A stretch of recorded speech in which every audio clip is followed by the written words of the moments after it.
This is a verse-by-verse study through Daniel. I'm up to Daniel chapter 4. Since I'm the pastor of 2 local churches, the YouTube channel is obviously a supplement. Many of our folks do watch YouTube channels, but we all recognize that our faithfulness is to the local church. And being a grandfather of 13 grandchildren, 2 in Australia and 5 in Belgium and 4 in New York and 2 here locally, I am sort of kind of busy. And I cannot be as faithful to the YouTube as I would like. Hopefully, it's a supplement to you. Hopefully, you are able to locate a Bible-believing church in your area to be a faithful fellow laborer there. If not, which I know it's rare, I appreciate your patience that I cannot do these videos as often as I like. I mean, we've had people drive, surprisingly, 3.5 hours to church twice a week. I mean, just amazing. We have several actually, that drive an hour, 4 or 5 different families that drive an hour to the church. And of course, I don't expect them to be at all the services. And we recognize that YouTube is strictly a supplemental thing. I realize some people that they are strictly on YouTube, and that's all they do. That may be their calling. But the problem with that is, as believers, we need to get together. And that is a great blessing to be able to do that. Okay, with that in mind, I'm in Daniel 4. And I am a Bible believer of the words of the King James Bible. I do not take time to look at Hebrew and Greek. I do believe the English is far superior.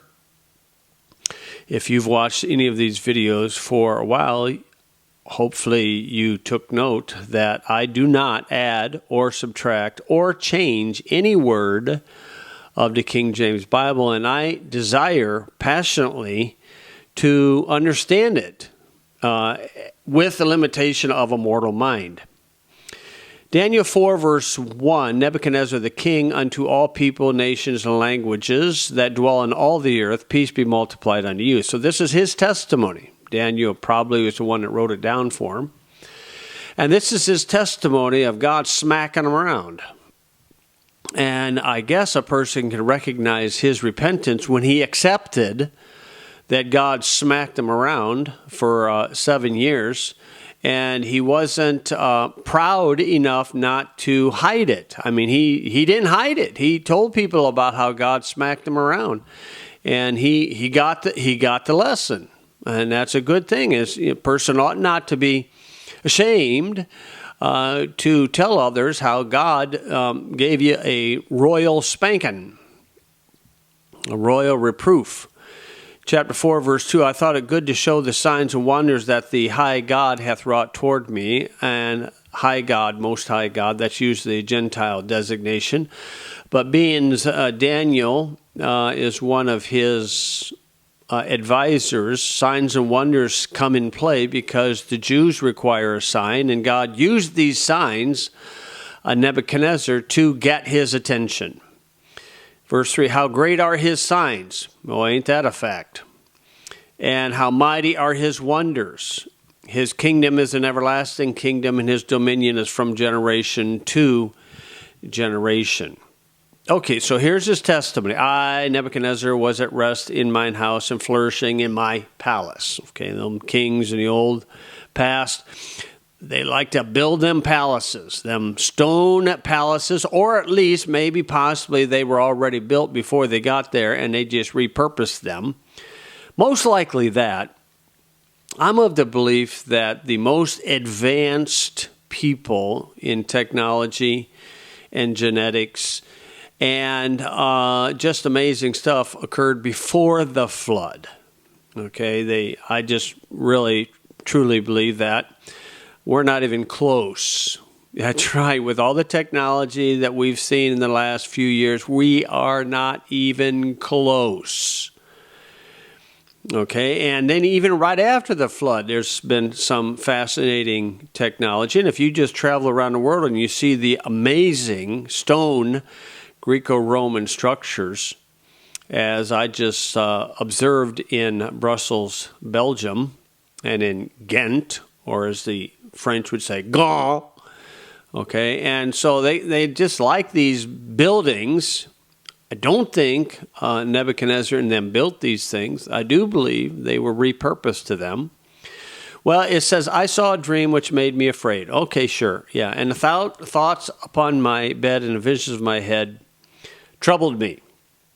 Yeah, okay, sure. Therefore made I a decree to bring in all the wise men of Babylon before me. Okay, this is worldly wise men. This is Dr. Dry as Dust. This is the leftist liberals of the day. He had a bad habit of going to them, even though Daniel had already helped him out in chapter 2. But time marches on and people forget, and political pressure causes people to do things that aren't real logical. So he asked these clowns to come on in, and that says that they might make known unto me the interpretation of the dream. Then came in the magicians and the astrologers and the Chaldeans and the soothsayers. So all these fortune tellers, they came in with green hair, blue hair. They had nose rings, earrings, and they had little astrology charts with them. And, they were definitely woke, and they thought they knew everything. The world revolved around them, and they thought, Nebuchadnezzar asked us. He's so wise to ask us because we're so smart. Well, in verse 7, and I told the dream before them, but they did not make known unto me the interpretation of these worldly people. Can't understand the words of God. Just don't get it. So last, his last effort, the last resort here. But at last Daniel came in before him, whose name was Belteshazzar. Okay, and you can see the bell, the B-E-L at the beginning, pagan god, akin to Allah. According to the name of my God, in whom is the spirit of the holy God. So he understood that in Daniel was the spirit of God, even though they didn't know him as a member of the Godhead. And he called him a holy God because his gods were perverse. They were sexual predators, always mad about something. And it says, and before him I told the dream, saying, O Belteshazzar, master of the magicians, because I know that the spirit of the holy gods is in thee, and no secret troubleth thee. Okay, tell me the visions of my dream that I may have seen, and the interpretation thereof. And so, so all the Bible phobes there, the magicians, astrologers, Chaldeans, the leftists, the bibliophobics, they always throw out all these phobias that people have, but they were Bible phobes. Yeah, they don't like the words of God. I mean, the words in a book just bothers them like crazy. So this time, Nebuchadnezzar remembered a dream. In chapter 2, he did not. So this time he remembered a dream, and it says, and thus were the visions of mine head upon my bed. And I saw, and behold, a tree in the midst of the earth, and the height thereof was great. Okay, in the midst of the earth. Okay, now I realize it's a dream, but this dream has some specific meanings, interpretations. Daniel's going to tell them, but isn't this interesting? In the midst of the earth. Maybe that's Borea or Bornea. The maps in the past where you have in the center of the earth, like a compass, is the North Pole, right in the center.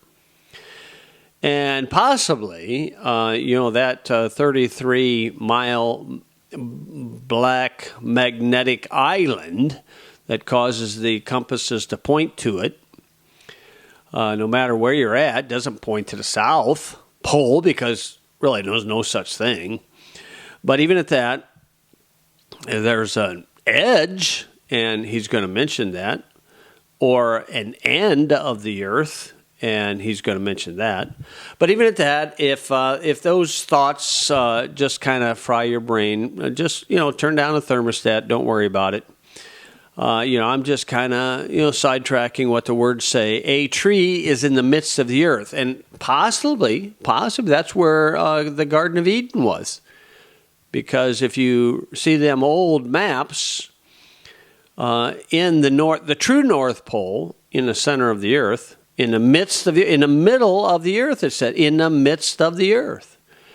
That possibly that's where it was. I think our topography and geography has changed abundantly through the years when God judges a people, move things around, and so forth and so on. But this tree, it says in verse 11. Well, I'm sorry, I forgot to read the rest of the verse. Behold, a tree in the midst of the earth, and the height thereof was great. How great? We'll keep reading. The tree grew and was strong, and the height thereof reached unto heaven. Heaven, unto heaven. If you run that heaven back to Genesis 1, that's what the firmament was called. And the sight thereof to the end of all the earth. Now, if it's a ball, how did them people down south see that?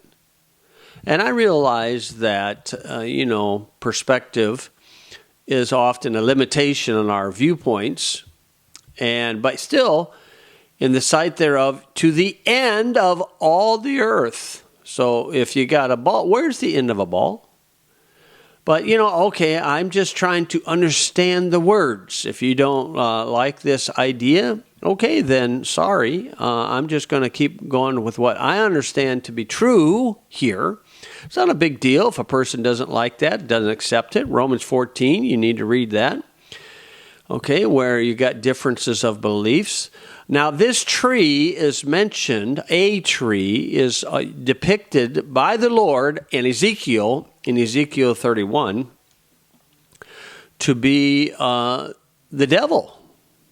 Okay, the Assyrian. The Assyrian is a type of the Antichrist, and of course Nebuchadnezzar is also, but in his natural state, he here is being judged by God.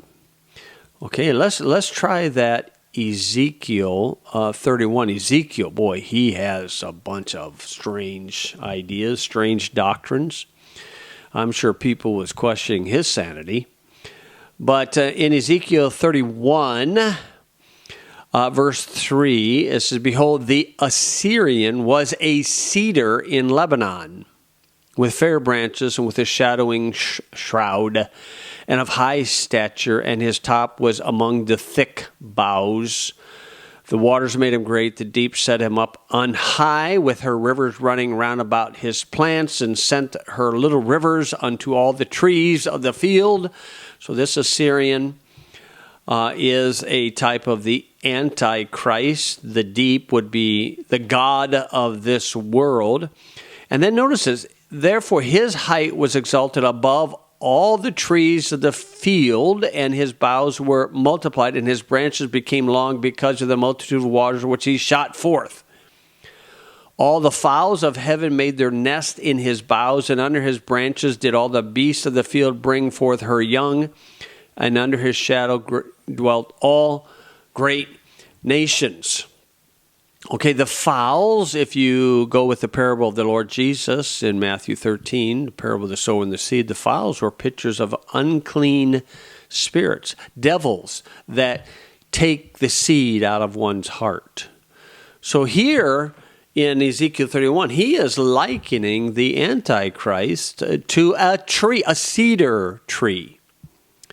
In verse 7 it says, Thus was he fair in his greatness, in the length of his branches, by his root was by great water. The cedars in the garden of God could not hide him. So there's the Garden of Eden. The fir trees were not like his boughs, and the chestnut trees were not like his branches, nor any tree in the garden of God was like unto him in his beauty. So that's in type the anointed cherub. I have made him fair by the multitude of his branches, so that all the trees of Eden that were in the garden of God envied him. Isn't that something? Now, we're talking about a very, very tall tree. And the height thereof reached unto heaven, kind of like the Tower of Babel, where that tower was to reach unto heaven.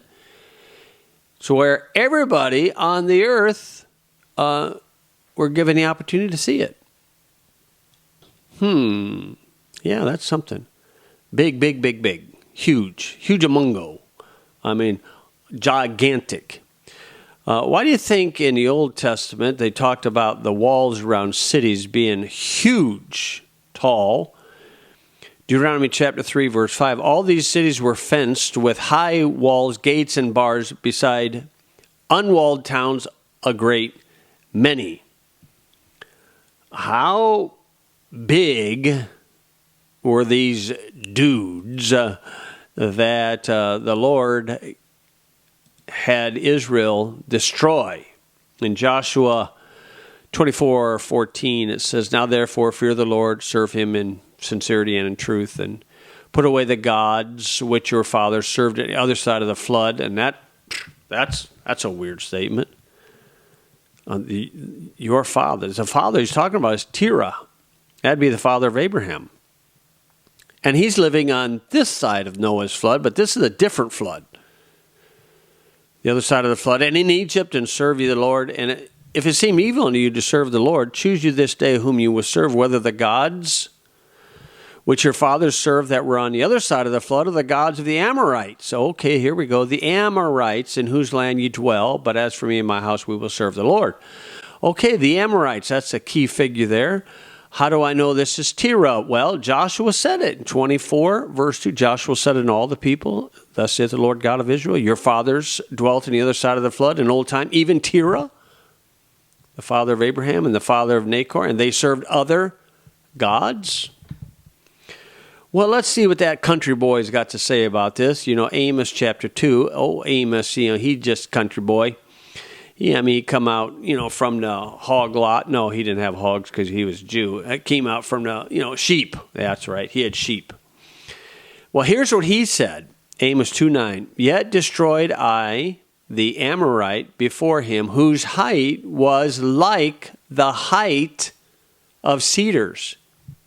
He was strong as oaks, yet I destroyed his fruit from above and his roots from beneath."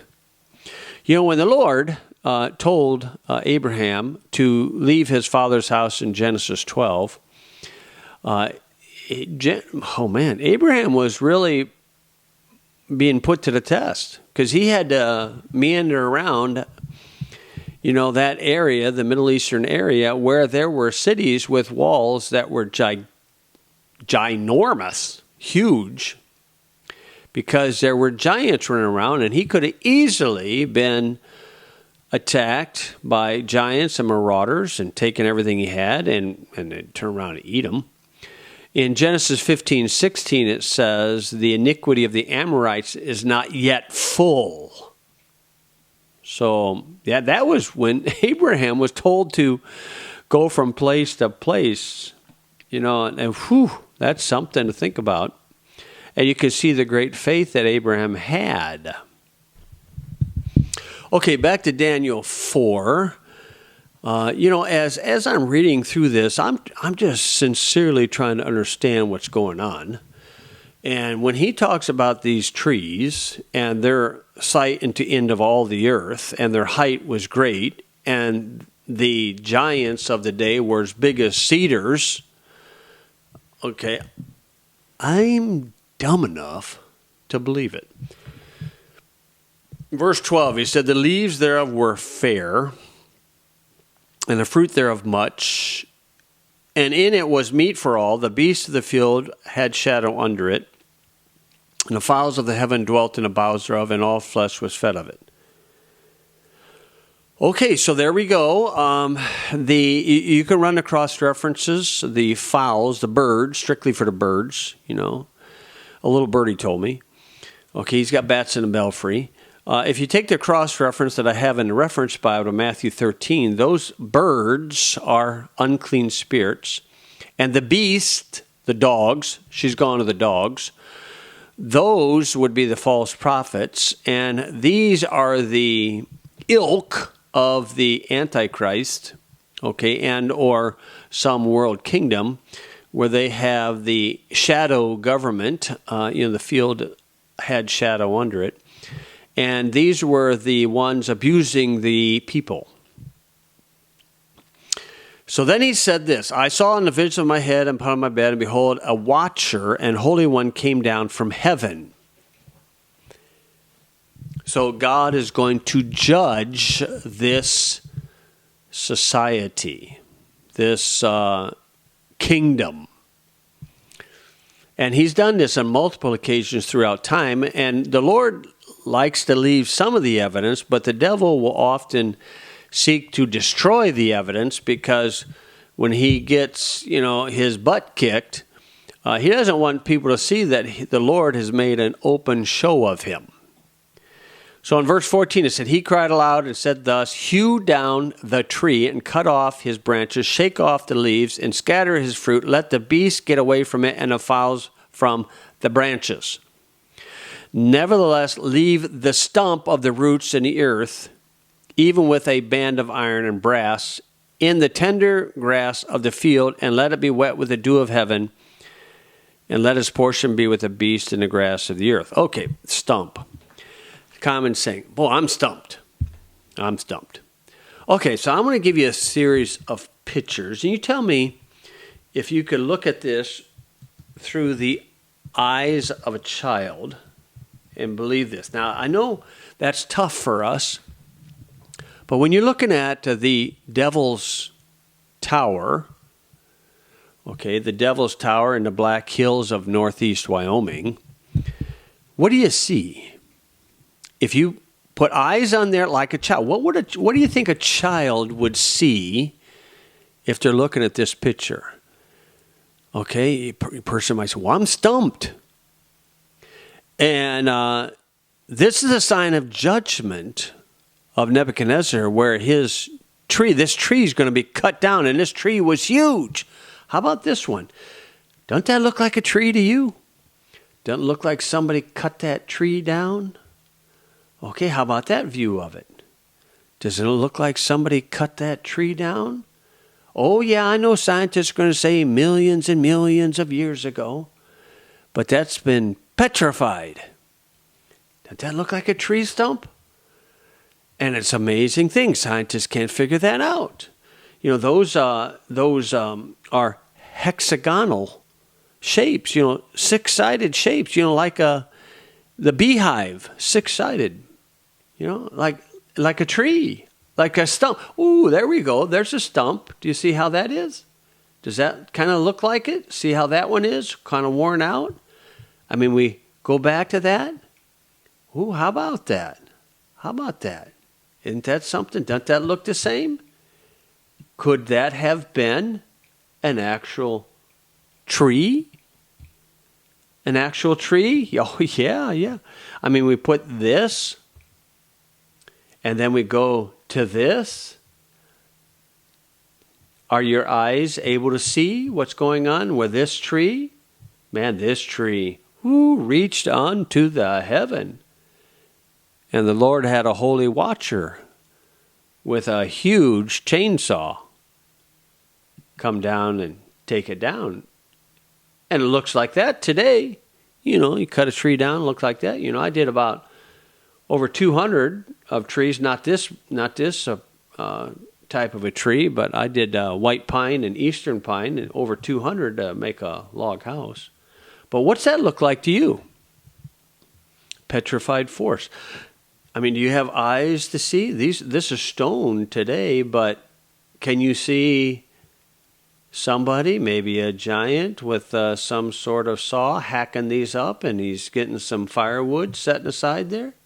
The Lord's been doing this for a long time. How about this out there in the woods, where this one has been really deteriorating, and maybe a tree here, and a tree back in here, and a tree way in the back, and another tree to the left. And, all those big rock mountains, could that have actually been a tree like this? that reached unto heaven, and the ones today are just little twigs compared to them. I mean, that's if you want to try to figure out the text of what's going on there. I'm strongly leaning to this. Maybe that's not Devil's Tower. Maybe that's the Devil's Tree. Why is it that scientists and people and Christians don't see that? Is the devil doesn't want people to see that God stumped him? He was stumped, and God put a band of iron and brass on him, turned things into stone. See, God promised he's not going to flood the world again by water, but he didn't say anything about a mud flood or fire or an earthquake or petrification.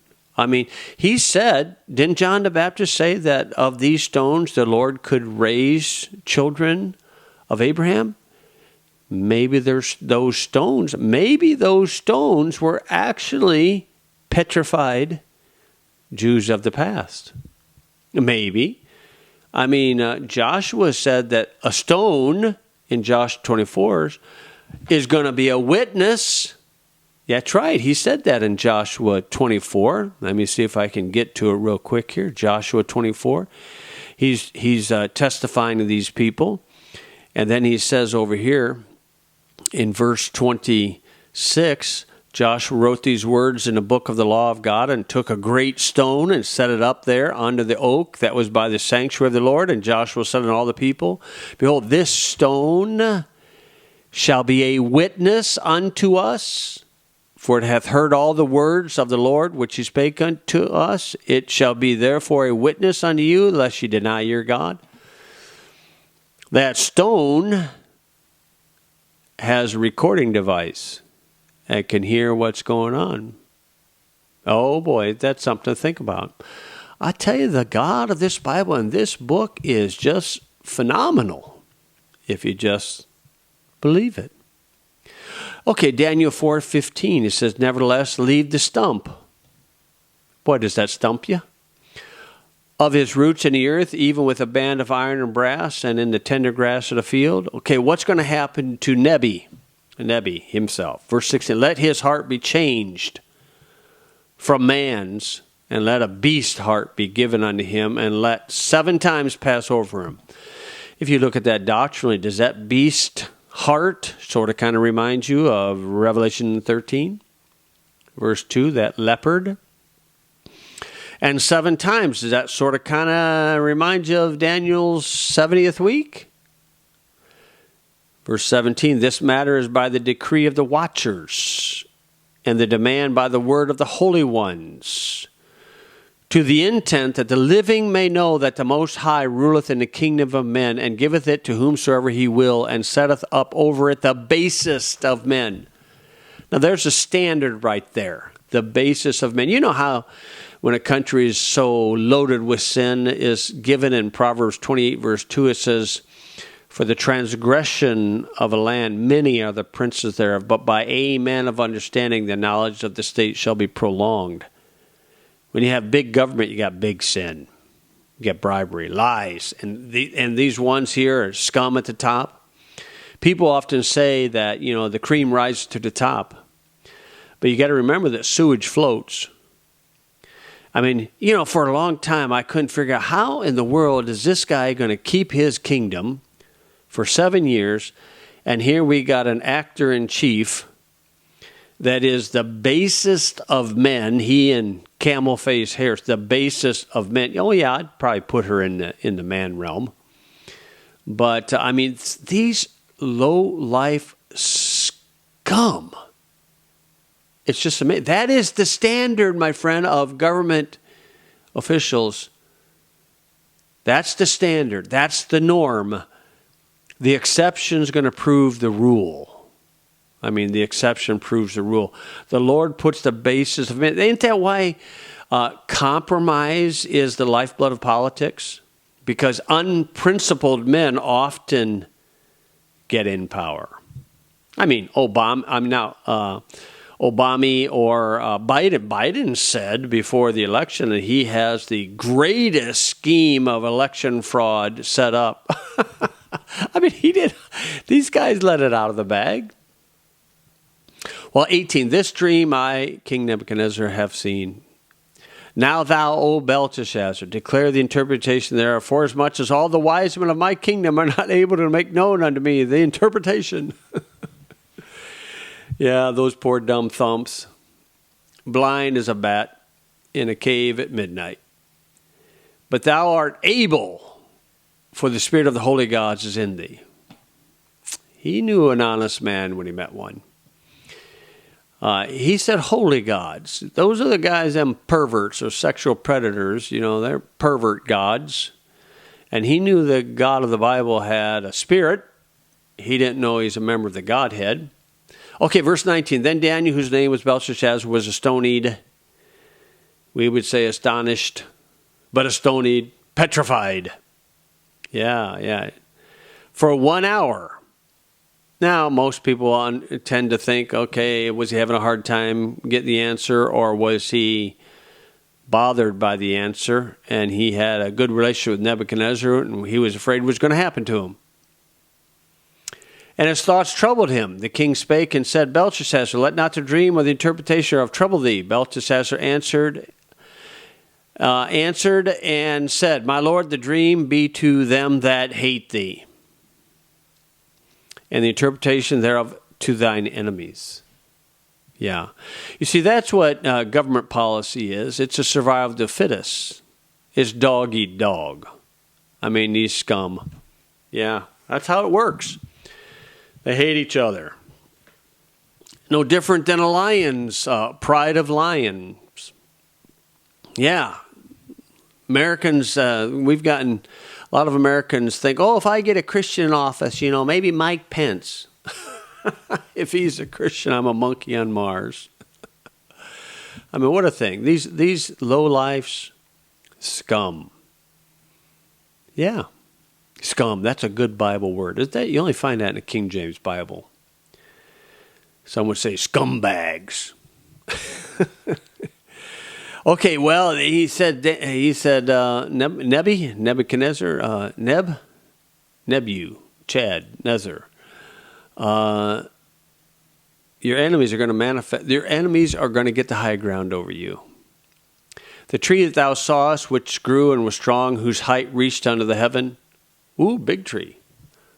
Maybe like the Devil's Tree in Wyoming, or the Devil's Tower.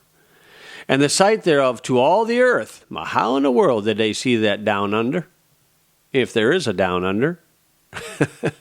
Whose leaves were fair, and the fruit thereof much, and in it was meat for all. Meat in the Bible, you go to Genesis 1:29, can be any fruit or vegetable that one can eat, and flesh products. Under which the beasts of the field dwelt, and upon whose branches the fowls, the unclean spirits of the heaven, had their habitation. It is thou, O king. Okay, thou, singular pronoun. See how that's used? He didn't say it's you. He said thou. Very precise. O king, thou art grown and become strong, for thy greatness is grown and reacheth unto heaven, and thy dominion to the end of the earth. Man, to the end of the earth. Whew. Where's that? Where's that? And whereas the king saw a watcher and a holy one coming down from heaven and saying, hew the tree down and destroy it. And the Lord has done this on many occasions throughout history. Yet leave the stump of the roots thereof in the earth, even with a band of iron and brass. And you run that iron back to Cain. In the tender grass of the field, and let it be wet with the dew of heaven, and let his portion be with the beast of the field, till 7 times pass over him. 7 times. 7 years they send him to the nut house. This is the interpretation, O king, and this is the decree of the Most High, which has come upon my lord the king. Notice, he didn't say this was my interpretation. No, there's one valid biblical interpretation. One, and he's going to give it right here. He says that they shall drive thee from men. Now, who's the they? Well, his enemies. But who's the they? Will the enemies be spirits? Will the enemies be his advisors of the Chaldeans, the soothsayers, that crowd. Oh, yeah. They shall drive thee from men, and thy dwelling shall be with the beasts of the field. And they shall make thee to eat grass as oxen. And they shall wet thee with the dew of heaven. So these spirits, it kind of looks like spirits, but even at that, they're going to make them go crazy. They're going to drive them crazy. When you got about 1,000 skeeters buzzing your head, it's going to drive you crazy. And he's going to have a bunch of them. Legion buzzing him. The pressure that's put on political figureheads and religious figureheads. Amazing. When they got the buildings laid out in a certain way, so the magnet of drawing unclean spirits that influence these people, and Daniel chapter 10 reveals that, it's the spirits in the heaven that influences the governments on earth. There are thrones, visible and invisible, according to Paul in Colossians, and it's the invisible throne where they make deals with the visible ones, and then the visible ones sell their soul to them. That's why the devil offered to Jesus, if you bow and worship me, you'll get all world kingdoms, because the ones who get these kingdoms have had deals, secret deals with the devil. And what do they do in secret? Well, they obviously have to shed someone's blood. It's not going to be theirs. Going to shed a baby's blood. That's why in the Old Testament you see them sacrificing children. They're cutting deals with the god of this world. And 7 times shall pass over thee, till thou know that the Most High ruleth in the kingdom of men, and giveth it to whomsoever he will. Yeah, God is the one that decides these things.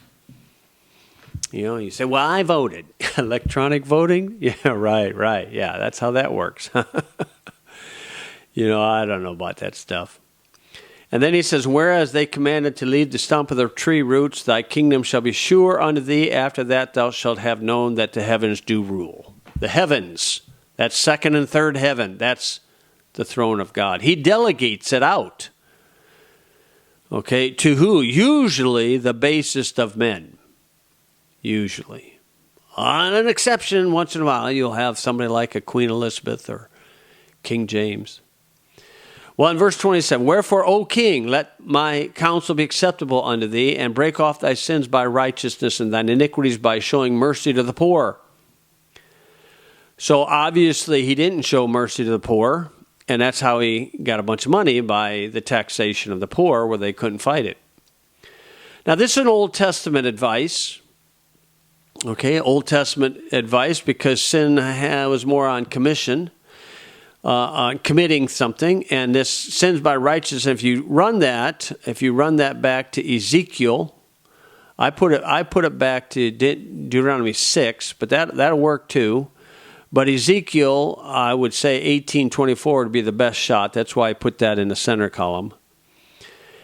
And it says, it may be a lengthening of thy tranquility. So that's his doctrinal Jewish advice under the Old Testament. Notice he didn't, say invite Christ into your life. He didn't say anything like that. Pray this prayer after me. No, he had to do something here. Break off thy sins by righteousness. And you go to Ezekiel 18, you kind of understand what he's talking about. And you'll see the usual sin of the governing structures, because they don't do anything productive, is they have to take from the productive, and those productive are usually poor because they're trying to make ends meet, and somebody at top stealing from them. Well, in verse 28, we've got a paragraph mark. And all this came upon King Nebuchadnezzar at the end of 12 months. Okay, so he must have straightened up his act for a little while. I mean, he must have. At the end of 12 months, he walked in the palace of the kingdom of Babylon, and with all that political prestige and all the press and the newspapers and everybody kissing up to him, it went to his head.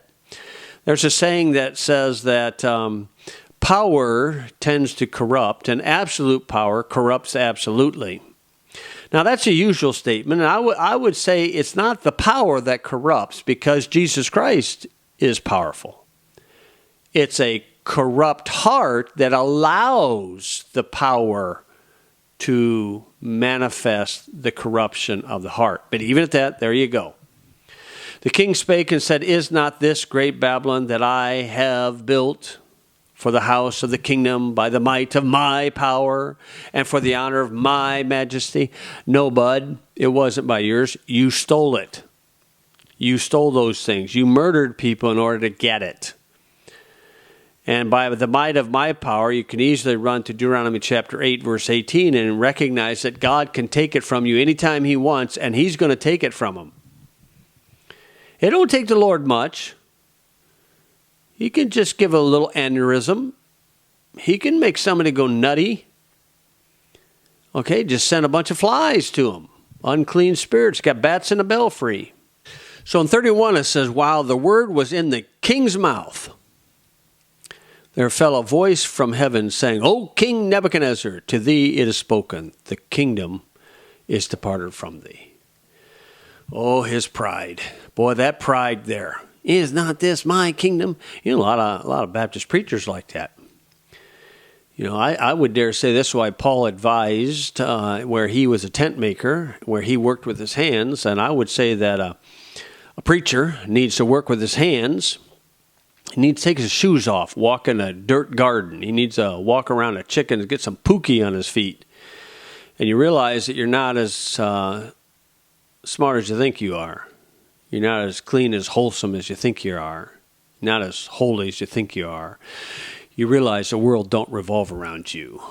Remember that you and I, each of us, are going to live and die unless the pre-tribulation rapture, where we can cheat the undertaker and go with the uppertaker, that 99.9% of the world won't even know you and I existed. I mean, that's a reality. Well, then it says, And they shall drive thee from men, and the dwelling shall be with the beasts of the field, and they shall make thee to eat grass as oxen. 7 times shall pass over thee, until thou know that the Most High ruleth in the kingdom of men, and giveth it to whomsoever he will. And whosoever he will, most of the time, it's the basest of men. Yeah, it's almost like this, where God gives a nation, gives the people the type of leadership they deserve. And boy, the church is in a mess in America. And when the church is in a mess the way it is, where preachers in the churches don't even care what the Bible says, and they run from this trend into this one, and that one, over here, you know, and just do their thing, and then they you know, do this, do that, and they don't care what God says. You know, they deserve somebody like Obama and Biden. Well, in verse 33, the same hour was the thing fulfilled upon Nebuchadnezzar, and he was driven from men and did eat grass as oxen. Hay. Hay, man. Eat that hay. And his body was wet with the dew of heaven, till his hairs were grown like eagle's feathers, and his nails like bird's claws. Man, that was a blessing to have them nails grow like bird claws, because he could scratch in through all the lice. Hair grown like eagle's feathers, man, oh man. Yeah, he needed them long fingernails to scratch through that. Yeah, eagle's feathers. Oh boy, that's something. You know, I wonder if a lot of mental cases and a lot of nut cases is because of pride. I wonder. I know sometimes it's a chemical imbalance, and sometimes it's devils, and sometimes it's a physical diet, and sometimes a person's just lunatic. I understand that. But here, this guy went mad. He went crazy. He went nuts. He had bats in the belfry. I mean, he's a goner. I mean, his elevator didn't go all the way up. I mean, he was a few fries short of a Happy Meal. I mean, this guy wasn't the sharpest knife in a drawer. He wasn't even in the drawer.